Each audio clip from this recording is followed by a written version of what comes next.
Hello বন্ধুরা, welcome back to my channel Rumela and you. Happy Sunday তোমাদের সবাইকে। আজকে কিন্তু সানডেতে সুরহিতের কাছে একটু বলতে পারো জোর জবরদস্তি করেই আমি কিন্তু গেছিলাম বাজারে। আসলে কি বলতো, আমার না বাজারে যেতে ভীষণ ভালো লাগে। আগে তো প্রত্যেক কটা উইকেন্ডেই আমি সুরহিতের সাথে বাজারে যেতাম, নিজের পছন্দ মতন শাক সবজি মাছ টাছ সব কিছুই কিনতাম নিজের একদম পছন্দ মতন।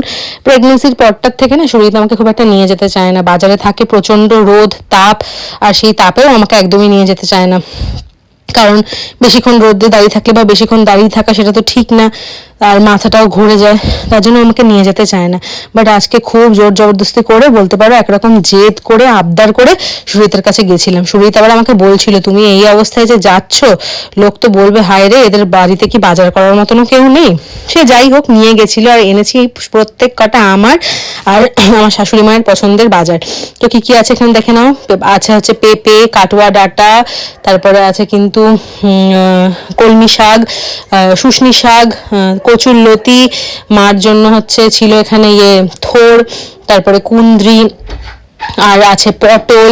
মাছের মধ্যে আছে ট্যাংরা মাছ, মাছের ডিম, আর হচ্ছে ট্যাংরা মাছগুলো ভীষণভাবে ফ্রেশ ছিল।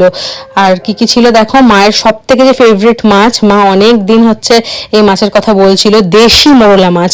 সেই মোরলা মাছ একদম ফ্রেশ ফ্রেশ, তার সাথে কিন্তু ম্যাওয়ের আর ম্যাওয়ের পাপার ফেভারিট পমফ্রেট মাছ, এই সমস্ত জিনিসগুলো কিন্তু আনা হয়েছিল। তার মধ্যে আজকে হবে ট্যাংরা মাছ আর পমফ্রেট মাছ ভাজা। ট্যাংরা মাছের ঝোল আলু আর কাটুয়া ডাঁটা দিয়ে, আর পমফ্রেট মাছ ভাজা। সেগুলো ম্যাম আমাকে বললো, মা আমাকে একটু নুন হলুদ দাও, আমি একটু মাখি। তারপরে ভাবলাম ঠিক আছে, মা খুব হেল্পও হবে আমার, ওর শেখাও হবে। তার সাথে হচ্ছে মাও কিন্তু এখানে দেখো শুশনি শাক বসে বসে বাচ্ছে।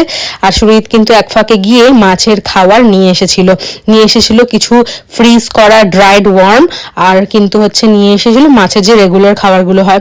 আচ্ছা, তোমরা এই ড্রাইড ওয়ার্ম কারা কারা হচ্ছে অ্যাকোয়ারিয়ামের মাছদেরকে দাও অবশ্যই কিন্তু কমেন্টে করে জানিও। এগুলো কিন্তু ভীষণ ভালো, মাছের জন্য হাই প্রোটিন আছে। তো আর দেখো আমরা কিন্তু এই অপটিমামের এই 3-in-1 যেই হচ্ছে এই খাবারগুলো হয়, ফর্মুলা প্রিমিয়াম যেই এগুলো হয় সেগুলো নিয়ে আসি। আর দেখো এইভাবে হচ্ছে সুরহিত কিন্তু করছে। আর হচ্ছে মাছগুলোর যে ইয়েগুলো থাকে না, অক্সিজেন যেই ইয়েটা থাকে ওটা নষ্ট হয়ে গেছিলো, সেটাও নিয়ে এসছে। এখানে নিয়ে এসছে একটা ছোট্ট অ্যাকোয়ারিয়াম সাজানোর মতন একটা হার্ট হাউস। তো কেমন লাগলো আমার এই ভিডিওটা অবশ্যই করে আমাকে কমেন্টে জানিও। ভালো লাগলে অবশ্যই চ্যানেলটাকে সাবস্ক্রাইব করে দিও। এটা হচ্ছে আমাদের সানডে আজকে দিনটা এইভাবে আমরা স্পেন্ড করছি। তারপরে কিন্তু ম্যাওয়ার পাপা ছাদ থেকে নিয়ে এসেছিল অ্যালোভেরা, ম্যাওয়ার পাপাও খেয়েছে, আর ম্যাওকেও মেয়েদিকে খাওয়াচ্ছি। ম্যাওয়ার পাপা দুজনে খেতে ভীষণ ভালোবাসে। তারপরে ম্যাওয়ার পাপা দুজন মিলে আমার বেবি মানে ওম্বে একটু আদর করে দিল। তো চলো টাটা।